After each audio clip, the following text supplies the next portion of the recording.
est-ce que vous avez une joyeuse assurance dans la vie? C'est-à-dire, est-ce que vous êtes en général plutôt confiant et optimiste, de bonne humeur, comme on dit, ou bien est-ce que ça fluctue énormément dans votre vie? Ou bien est-ce que vous êtes carrément caractérisé par l'inverse, par l'absence de joie et d'assurance dans la vie, hein?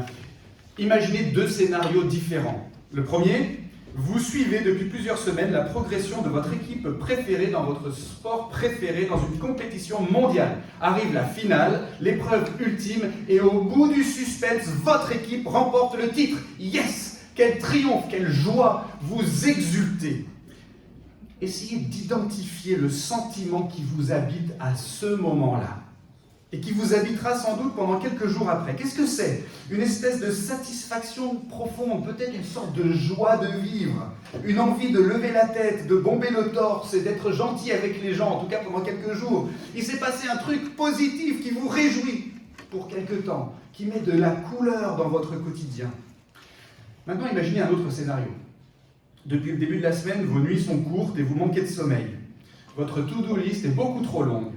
Vous vous sentez submergé et surtout vous êtes en retard dans la préparation de votre prédication. Et cette nuit-là, vers 1h30 du matin, un de vos enfants vomit dans son lit et une fois que vous avez fini de le nettoyer, c'est au tour d'un autre. Et le bal des vomissements va durer jusqu'au petit matin. Et vous savez pertinemment que la fidèle gastro, comme on dit, très certainement, va faire le tour de la famille dans les prochains jours. Quel est le sentiment qui vous habite à ce moment-là?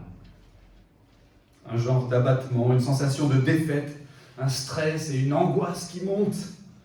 Dur de sourire, dur de voir le bon côté des choses, dur d'avoir du courage et de l'entrain. Et la question que je veux soulever aujourd'hui, c'est la suivante. Est-ce qu'il est possible de traverser le deuxième scénario avec les sentiments du premier? Est-ce qu'il est possible de garder la tête haute ici-bas dans les bons et dans les mauvais moments? Et bien le texte qu'on va voir aujourd'hui justement va nous parler de la joyeuse assurance qu'on peut avoir si on est chrétien en toutes circonstances.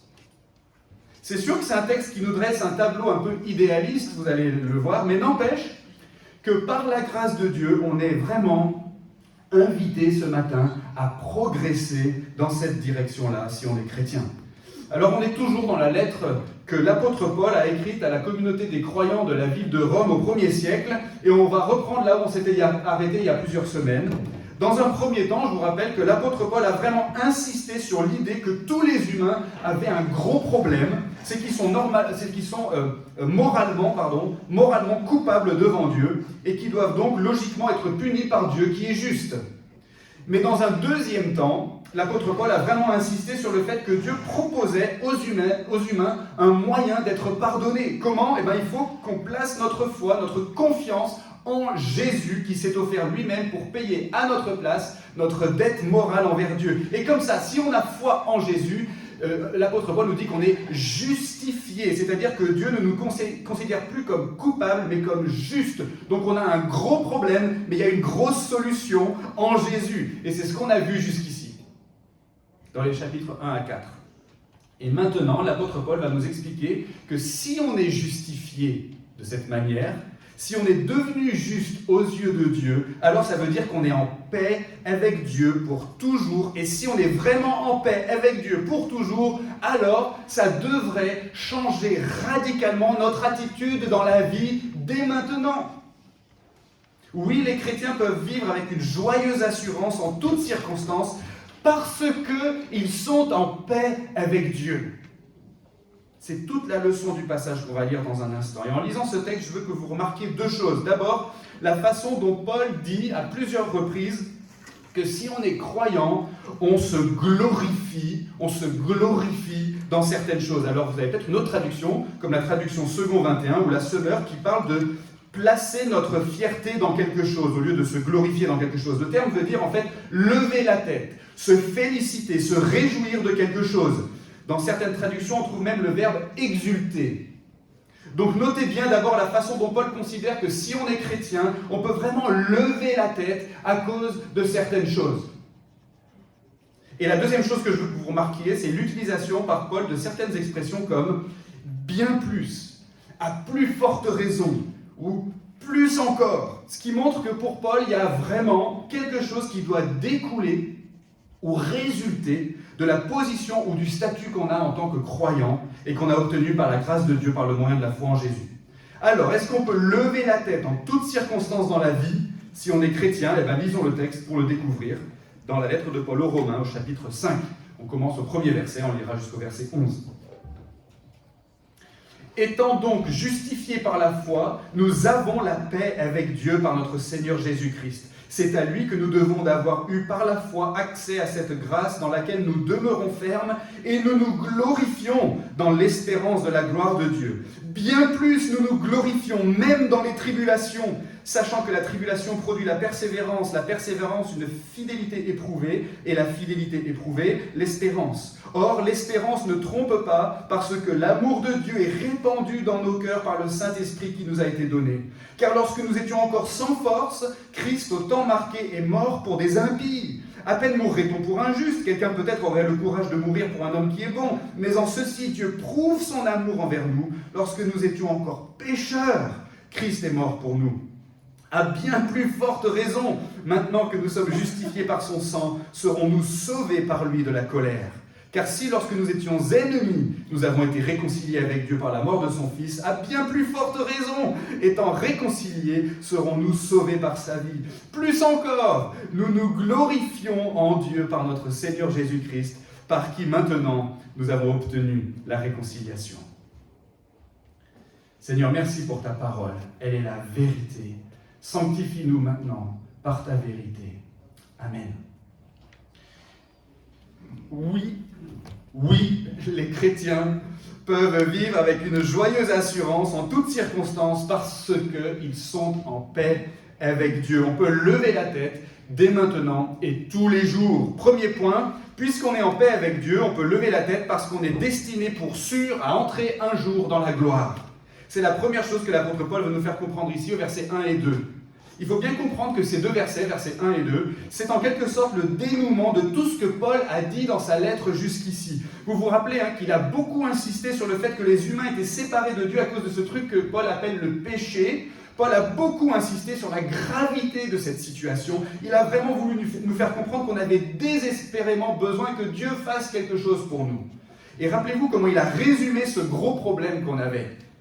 Romains 3, verset 23, un verset que certains d'entre nous connaissons par cœur. Il n'y a pas de distinction, tous ont péché et sont privés de la gloire de Dieu. Mais après ça, Paul a dit que malgré le fait qu'on avait péché, on pouvait être rendu juste aux yeux de Dieu, par la grâce de Dieu, par le moyen de la foi en Jésus. Et qu'est-ce qu'il dit maintenant? Il dit que si on a placé notre foi en Jésus, si par conséquent on a été justifié, et si par conséquent on a la paix avec Dieu, alors maintenant, dit-il, on se glorifie dans l'espérance de la gloire de Dieu. On était privés, séparés de la gloire de Dieu, on était interdits de la gloire de Dieu, mais maintenant on y a droit. On se glorifie dans l'espérance de la gloire de Dieu. Il y avait un truc qu'on ne pouvait pas avoir et maintenant on va l'avoir. Et c'est un sujet de grande joie. On dit parfois que l'évangile c'est une bonne nouvelle parce qu'elle est précédée d'une mauvaise nouvelle. La mauvaise nouvelle c'est qu'on est privé de la gloire de Dieu à cause de notre péché. La bonne nouvelle, c'est qu'on peut avoir l'espérance de la gloire de Dieu grâce à Jésus. L'évangile, c'est le renversement de la mauvaise nouvelle. Et donc, c'est un motif de joyeuse assurance pour tous ceux qui sont attachés à Jésus par la foi. Dès maintenant, tout de suite et tous les jours, on peut lever la tête et se féliciter du fait qu'on avance vers la gloire. Et on est de plus en plus nombreux en 2022 maintenant, à avoir fait une expérience similaire si on a déjà été isolé pendant un temps à cause d'une infection au Covid. Catastrophe, le test est positif et les SMS de l'assurance maladie commencent à tomber les uns après les autres. Vous devez vous isoler, vous devez rester chez vous, vous êtes impur et vous êtes privé de la vie en société. Je cite un SMS que j'ai reçu. Restez dans une pièce séparée, limitez les contacts avec les autres membres de la famille. En présence d'une personne, portez obligatoirement un masque chirurgical, respectez une distance de plus de 2 mètres et limitez les discussions à moins de 15 minutes. Celle-là, ça va. Elle ne m'a pas dérangé, cette règle-là. Mais vous êtes privé parce que vous êtes infecté, vous êtes privé de quelque chose de bon et d'agréable, quelque chose de bien, quelque chose de vital même. Certains ont été privés cette année de fêtes de Noël, de réunions de famille, de visites chez les grands-parents ou chez les petits-enfants. Certains ont été privés de voyages à l'étranger, privés de vacances, privés de sport, privés d'église. Mais quelle joie, n'est-ce pas, et quel soulagement quand on vous annonce que vous allez pouvoir retrouver ces choses. Vous allez pouvoir rejoindre tel ou tel endroit qui vous a manqué. Vous allez pouvoir revoir telle ou telle personne que vous aimez. Et dans notre texte, l'apôtre Paul nous dit que la situation naturelle des humains est encore plus grave que si on était simplement infecté par le Covid, parce que notre péché nous prive de la gloire même de Dieu. Mais quelle joie et quel soulagement d'apprendre que si on a placé notre foi en Jésus, on a la paix avec Dieu. Et donc, on va pouvoir rejoindre Dieu, on va pouvoir voir Dieu, on va pouvoir entrer dans sa gloire. Et Paul, vous avez remarqué dans notre passage, il insiste vraiment sur la certitude de cette grâce. On est vraiment en paix avec Dieu et on demeure ferme, dit-il, verset 2.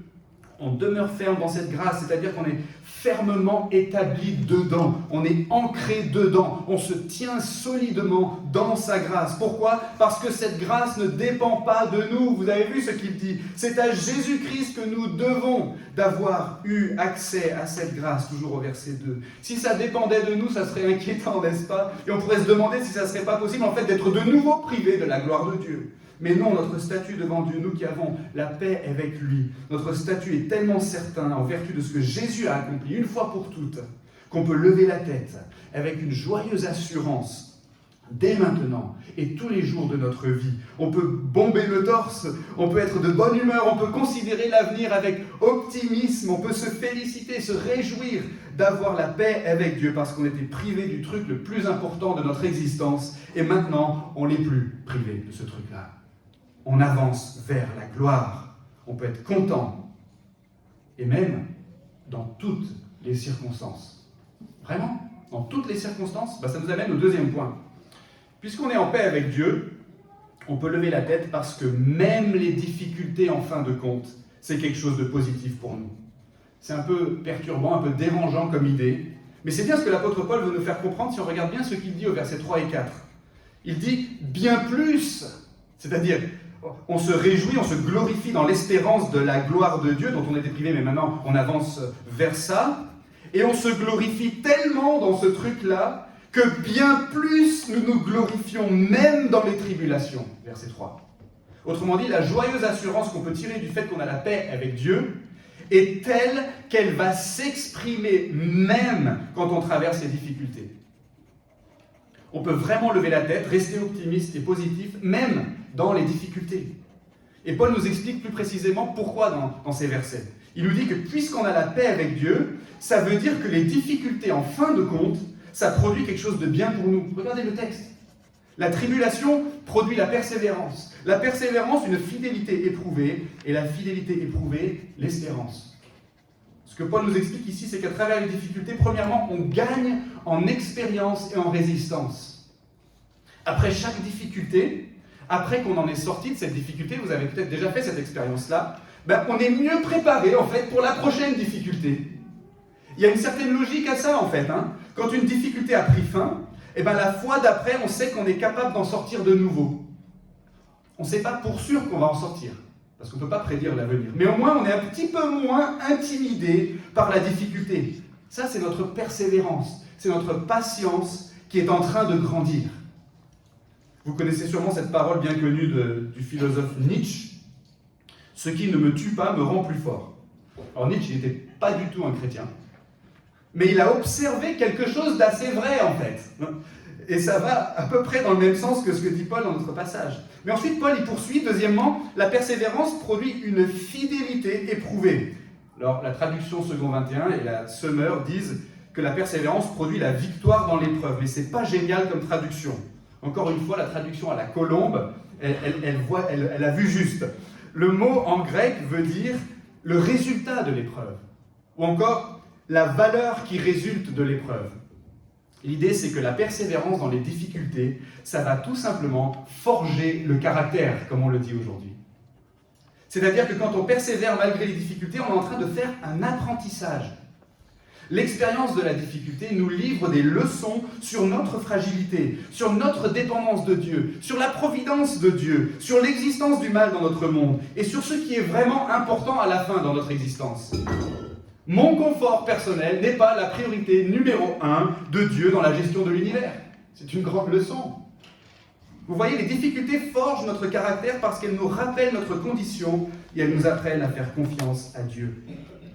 Et troisièmement, cette fidélité éprouvée, nous dit Paul, cette maturité qui augmente en nous par les difficultés, elle produit, verset 4, l'espérance. Parce qu'en étant dépouillés de notre confort temporaire par les difficultés, nos désirs vont se porter vers la délivrance ultime que Dieu nous a promise. La souffrance, en fait, augmente en nous le désir du paradis. Et donc, vous voyez ce que dit Paul, si on a la paix avec Dieu, ça ne va pas nous faire arrêter de souffrir. Ça ne va pas éloigner de nous les difficultés. Et même le fait d'être chrétien, en fait, bien souvent, ça va plutôt attirer sur nous des difficultés supplémentaires. Mais si on a la paix avec Dieu, on ne va plus souffrir pareil. Tenez-vous bien, nos difficultés vont nous faire apprécier davantage le fait qu'on a la paix avec Dieu. Et ça, c'est très bon pour nous, en fait. Les tribulations, c'est l'école de l'espérance. Les difficultés, ça nous apprend l'espérance. Et si c'est vrai, si vraiment on apprend dans les épreuves, alors effectivement, on peut s'en glorifier, c'est-à-dire traverser curieusement les épreuves avec une certaine joyeuse assurance. Vous savez, parfois on traverse des choses désagréables ou des choses qui font peur, mais on le fait volontiers. Ou au moins avec une certaine confiance, parce qu'on est convaincu qu'on va en tirer quelque chose de bien. Il y a quelque temps, Suzanne a reçu en cadeau un bon pour elle et pour moi, pour une séance découverte de cryothérapie. La cryothérapie, ça consiste à se mettre en slip dans une cabine où vous allez passer 3 à 4 minutes à moins 160 degrés Celsius. Moins 160. Donc on arrive dans le bureau de la responsable et la première chose qu'on doit faire, c'est remplir un long questionnaire médical et signer une décharge. Comme quoi, si on meurt, on ne va pas se retourner contre les organisateurs. Ensuite, on a attendu une bonne demi-heure qu'on vienne nous chercher pour la séance et on a compris que si ça avait pris aussi longtemps, c'était parce que la personne avant nous avait fait une crise d'angoisse pendant qu'elle était dans la cabine. Mais vous savez quoi, on a fait la séance quand même. L'un après l'autre, et en fait, ça faisait un peu peur, c'était pas forcément super agréable sur le moment, surtout vers la fin quand on avait l'impression qu'on commençait à brûler. Mais ça nous a vraiment fait du bien en fait. On serait même prêt à recommencer si ça ne coûtait pas super cher. De la même façon, si on est chrétien, les difficultés en fin de compte, ça produit quelque chose de bien pour nous. Mes amis, c'est vrai que c'est un véritable apprentissage dans la vie chrétienne, mais si on a la paix avec Dieu, même les difficultés en fin de compte, c'est quelque chose de positif pour nous. Et donc, on peut traverser les difficultés avec une certaine joyeuse assurance. Je ne parle pas d'être maso, mais je parle d'apprendre à discerner par la foi les bons fruits que Dieu veut produire en nous à travers les difficultés qu'il nous fait traverser.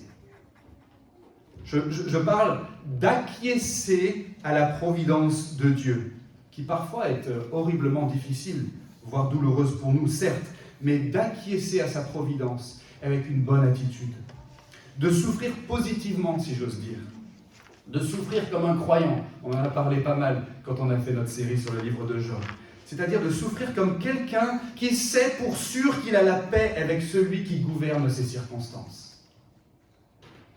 Qu'est-ce qui peut nous aider à progresser dans ce domaine? Qu'est-ce qui peut nous aider à lever la tête dans les difficultés et à traverser les difficultés avec un peu plus de confiance, d'optimisme et tout simplement de joyeuse assurance? Qu'est-ce qui peut nous aider? Le troisième point de cette prédication peut nous aider. Et voici ce troisième point. Puisqu'on est en paix avec Dieu, on peut lever la tête parce qu'on est certain à chaque instant que Dieu nous aime. On accueille à chaque instant son amour. C'est ce que l'apôtre Paul veut nous faire comprendre maintenant, versets 5 à 8. Alors c'est vraiment intéressant, parce que l'apôtre Paul, tout de suite après nous avoir parlé des tribulations dans la vie des croyants, il nous parle maintenant de l'amour de Dieu pour les croyants. Je trouve ça hyper frappant. On voit que pour Paul, c'est super important qu'on sache dans nos souffrances que Dieu nous aime.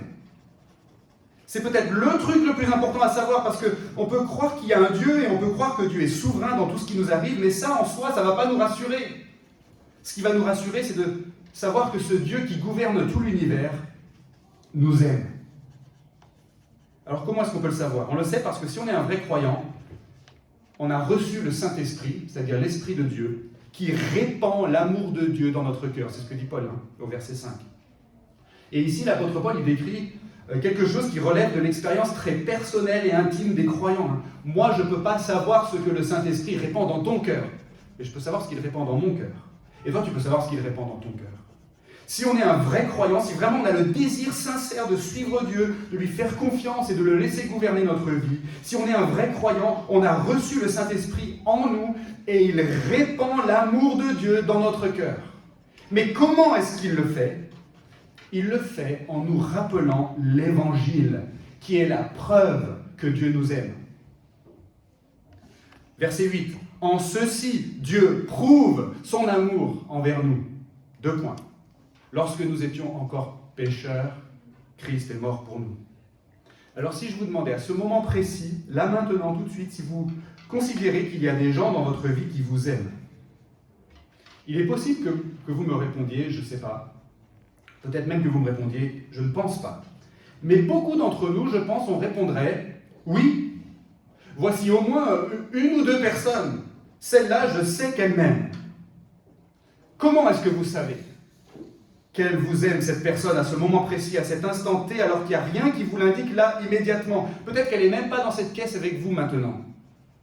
Ben, vous savez qu'elle vous aime, à cause de paroles qu'elle a dites, à cause de choses qu'elle a faites, peut-être des choses qu'elle a sacrifiées pour vous, des moments où elle a clairement placé vos intérêts au-dessus des siens. Et à cause de ce qui s'est passé, de ce qui a été dit et de ce qui s'est passé, vous êtes persuadé maintenant que cette personne accorde de la valeur à la relation qu'elle peut avoir et qu'elle veut avoir avec vous. Elle s'est attachée à vous. Et clairement, vous le savez, cette personne vous veut du bien. Elle vous aime. Et c'est comme ça que le Saint-Esprit répand l'amour de Dieu dans notre cœur, si on est un croyant. Il nous rappelle ce que Dieu a fait pour nous par amour pour nous. Il a fait un truc incroyable. Nous, on était coupables devant sa justice et donc on était à ses yeux impurs et repoussants. On était destinés à recevoir sa colère, c'est-à-dire la punition, la juste punition de nos fautes. Quoi de plus normal? Mais au lieu de nous punir, c'est lui, c'est Dieu qui a pris la condition d'un homme en Jésus-Christ et qui a accepté de prendre sur lui notre punition. La preuve de l'amour de Dieu, c'est que Jésus est mort non pas pour des gens sympas, non pas pour des gens bien élevés, des gens avec du potentiel, vous savez, mais il est mort pour des criminels, volontairement pour des criminels, pour des gens mauvais, pour des impies, nous dit Paul au verset 6, pour des pécheurs, verset 8, des gens tout à fait coupables aux yeux de Dieu, des gens qui ne méritaient pas du tout que le roi du ciel, depuis toute l'éternité, environné d'un éclat indicible, le créateur des cieux et de la terre, s'humilie sous la forme d'un bébé parmi nous, qu'il vive parmi nous, qu'il souffre parmi nous et qu'il meure parmi nous sur la croix dans une agonie atroce. On ne le méritait pas. Est-ce que ça vous touche? Si oui, c'est parce que le Saint-Esprit est en train de répandre l'amour de Dieu dans votre cœur, en vous rappelant ce que Dieu a fait pour vous par amour pour vous. Accueillez cet amour. Et si vous ne l'avez jamais fait, répondez à cet amour en vous ouvrant à Dieu, en plaçant toute votre confiance en lui, en recevant son pardon et en le laissant prendre les commandes de votre vie désormais.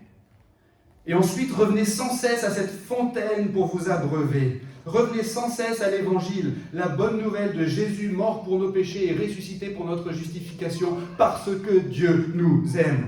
Revenez aux Écritures, revenez à l'Église le dimanche, revenez au groupe de maison en semaine pour vous rappeler perpétuellement ce que notre grand Dieu a fait pour nous sauver. Et c'est comme ça que le Saint-Esprit va perpétuellement répandre l'amour de Dieu dans votre cœur.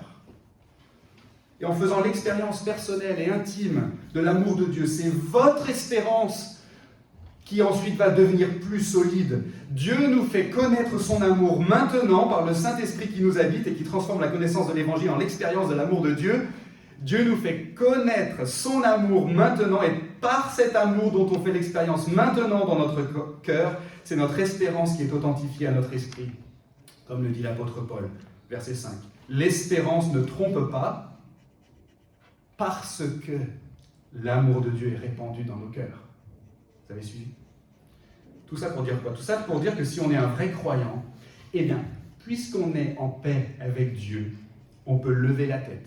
Parce qu'on est certain à chaque instant que Dieu nous aime. Et ça va vraiment nous aider à progresser dans notre attitude et à faire l'expérience un peu plus de cette joyeuse assurance dans toutes les circonstances qu'on traverse. Et cela, d'autant plus encore, dirait l'apôtre Paul, d'autant plus qu'il y a un 4e et dernier point dans cette prédication. Puisqu'on est en paix avec Dieu, on peut lever la tête, parce qu'on n'a rien à craindre de la mort et de l'au-delà. C'est ce que Paul veut nous faire comprendre à la fin de ce passage, versets 9 à 11. On attend avec confiance notre salut. Même la mort, le dernier ennemi, ne nous empêchera pas de lever la tête et d'être confiants et optimistes, parce qu'on n'a pas du tout peur de rencontrer Dieu si on est un croyant. Alors comme on l'a dit tout à l'heure, pendant 4 chapitres, l'apôtre Paul a vraiment insisté sur le fait que les humains avaient un gros problème. Et ce problème, c'est qu'ils font l'objet de la colère de Dieu. Encore une fois, la colère chez Dieu, c'est pas un sentiment, c'est pas une émotion chez Dieu. La colère de Dieu, c'est tout simplement la rencontre de sa justice avec nos péchés, avec nos fautes. Mais si on est visé par la colère de Dieu, on n'a pas du tout envie de rencontrer Dieu, vous comprenez ? Si on est visé par sa colère, on préférerait éviter Dieu. Si on est visé par sa colère, on devrait avoir peur de mourir et de comparaître devant lui. On devrait avoir peur de ce qui nous attend dans l'au-delà, si on est visé par sa colère. Alors qu'est-ce qu'il a dit, Paul, jusqu'ici, au sujet de la colère de Dieu ? Romains 1, verset 18. La colère de Dieu se révèle du ciel contre toute impiété et toute injustice des hommes. Romains 2, verset 5. Par ton endurcissement et par ton cœur impénitent, tu t'amasses un trésor de colère pour le jour de la colère et de la révélation du juste jugement de Dieu. Romains 2, verset 8, Dieu rendra la colère et la fureur à ceux qui, par esprit de dispute, désobéissent à la vérité et obéissent à l'injustice. Romains 3, versets 5 et 6, Dieu est-il injuste quand il donne cours à sa colère ? Certes non. Romains 4, verset 15, la loi produit la colère. Alors vous avez compris le message quand vous arrivez à la fin du chapitre 4 ? Est-ce que vous êtes rassurés à l'idée de comparaître devant Dieu qui est saint et juste et qui va rendre à chacun selon ses œuvres ? Mais écoutez bien ce que Paul dit dans notre passage, au chapitre 5. Maintenant que nous sommes justifiés par le sang de Christ, nous serons sauvés par lui de la colère. Nous serons sauvés par lui de la colère. Donc Paul insiste ici sur le fait que si on a placé notre foi en Jésus, on est justifié. Et si on est justifié, on a la paix avec Dieu. Et si on a la paix avec Dieu, ça veut dire qu'on est en bon terme avec lui. Et si on est en bon terme avec Dieu, alors le jour où on comparaîtra devant lui, ce sera pour nous un jour de salut et non un jour de châtiment. Ce sera un jour de salut. On va se faire contrôler, mais nos papiers sont en règle. Imaginez que vous receviez une convocation à un tribunal pour un contrôle administratif, la date approche, et s'il y avait une irrégularité dans vos papiers, vous auriez peur de ce rendez-vous. Mais heureusement, vous savez que tout est en ordre. Et à plus forte raison, si le juge devant lequel vous allez comparaître s'était investi lui-même personnellement pour que vos papiers soient en règle, à plus forte raison, vous n'auriez absolument rien à craindre de ce rendez-vous. C'est le juge qui va examiner votre dossier, qui a déjà lui-même mis en règle votre situation. De la même façon, si on est croyant, on va comparaître devant un juge qui a déjà lui-même mis en règle notre situation. Il l'a même fait un très grand prix pour lui. Il n'y a aucun risque qu'il nous condamne. Si on est vraiment croyant, si on est vraiment attaché à Jésus par la foi, c'est même quelque chose que Dieu, même s'il est tout-puissant, ne peut pas faire. Vous savez qu'il y a des choses que Dieu ne peut pas faire. Par exemple, si on est croyant, il ne peut pas nous condamner. Parce que si on est vraiment croyant, on a été justifié par le sang de Jésus-Christ, dit Paul au verset 9. Et Dieu qui est juste ne peut pas condamner quelqu'un qui a été justifié, autrement Dieu serait injuste, et si Dieu est injuste, il ne serait pas Dieu. Et puisque Dieu ne peut pas arrêter d'être Dieu, alors il ne peut pas condamner quelqu'un qui a été justifié par le sang de Christ. C'est un truc que Dieu ne peut pas faire. Si on est croyant, on a été réconcilié avec Dieu par la mort de Jésus. C'est ce que dit l'apôtre Paul. Cette œuvre de grâce a été validée par la résurrection de Jésus le 3e jour. Et maintenant que Jésus est vivant, il nous prépare une place auprès du Père. Verset 10. Étant réconciliés, nous serons sauvés par sa vie. Les croyants n'ont pas peur de ce qui les attend après la mort. On se réjouit, on se glorifie même de comparaître devant Dieu un jour. Parce que ce sera le premier jour du reste de l'éternité qu'on passera dans le paradis de Dieu, en communion avec Dieu et en communion avec les autres croyants. Alors on peut lever la tête. On peut se glorifier en Dieu, comme dit l'apôtre Paul au verset 11. En toutes circonstances, on peut se glorifier en Dieu et lever la tête, ici-bas et maintenant, parce qu'on a été réconcilié avec Dieu. On était ennemis, mais là, maintenant, tout de suite, si je suis attaché à Jésus par la foi, regardez-moi, je suis un ami de Dieu. Et ça vaut pour tous ceux qui ont placé leur foi en Jésus par qui maintenant nous avons obtenu cette réconciliation, dit l'apôtre Paul au verset 11. Alors il est temps de conclure rapidement. Est-ce que vous avez une joyeuse assurance dans la vie? L'apôtre Paul, dans notre passage, a voulu nous montrer que si on comprenait bien quel était notre gros problème en tant qu'êtres humains séparés de Dieu, et quelle était la grosse solution que Dieu nous présentait en Jésus, et si on reçoit cette solution qui consiste à être justifié par la foi, et bien alors, nous dit Paul, ça devrait changer radicalement notre attitude dans la vie dès maintenant. Dès maintenant. Oui, les chrétiens peuvent vivre avec une joyeuse assurance en toutes circonstances. Pourquoi? Parce que ils sont en paix avec Dieu. Mes amis, si vous êtes croyants, écoutez bien. Vous avez la paix avec Dieu. Ça veut dire, que vous avancez vers la gloire, même quand vous traversez des choses difficiles ici-bas. Ça veut dire, que les souffrances n'ont plus le même pouvoir dans votre vie, et que Dieu vous façonne dans les épreuves pour vous fortifier en espérance. Ça veut dire, troisièmement, que vous faites constamment l'objet de l'amour de Dieu, un amour que vous accueillez dans votre cœur sous l'effet du Saint-Esprit par le rappel constant de l'Évangile. Et ça veut dire, quatrièmement, que vous attendez votre salut. Vous allez bientôt être accueillis par votre Créateur avec qui vous avez été réconciliés et qui a envie de passer toute l'éternité avec vous dans son paradis. Voilà où on en est aujourd'hui si on est un croyant. Voilà quel est notre statut et quel est notre destin. C'est tellement, infiniment mieux que la victoire tant espérée de notre équipe préférée, dans notre sport préféré, dans une compétition mondiale. Et ça a lieu tous les jours. Et ça ne change pas de jour en jour. Et donc si on croit vraiment qu'on a la paix avec Dieu et qu'il en découle vraiment toutes ces choses, alors on va peut-être pas avancer dans l'abattement dans la vie, en traînant les pieds, en râlant à la moindre contrariété, mais on va lever la tête, non ? On peut lever la tête. On va pouvoir être un peu plus positif dans la vie. On va pouvoir sourire un peu plus souvent. On va être un peu plus gentil et patient avec les gens. Un peu plus doux et généreux. C'est vrai que des fois, on va traverser des difficultés, mais on va les traverser avec une attitude différente. Bien sûr, Dieu ne nous demande pas d'aimer la souffrance et de sauter de joie quand les enfants vomissent dans leur lit à 2h du matin, hein. Mais posons-nous la question quand même, est-ce que la manière dont je traverse les difficultés, ça reflète mon espérance en tant que chrétien? Est-ce que mon attitude, c'est celle de quelqu'un qui a la paix avec Dieu?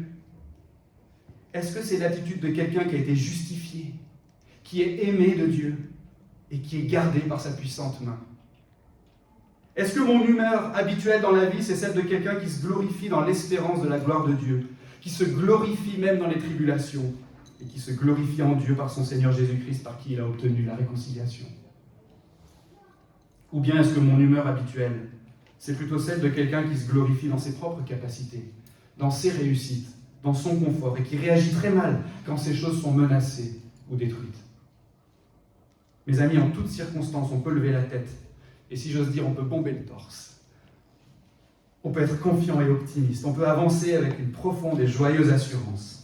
Et ce n'est pas parce qu'on est des gens extraordinaires, pas du tout. C'est parce qu'on a la paix avec Dieu. Et donc, vraiment, la vie est belle pour un croyant. La vie est belle pour un enfant de Dieu. Comme l'a dit le roi David dans un psaume, alors que lui-même traversait les difficultés. Mais toi, Éternel, tu es pour moi un bouclier. Tu es ma gloire et tu relèves ma tête. Amen. Prions.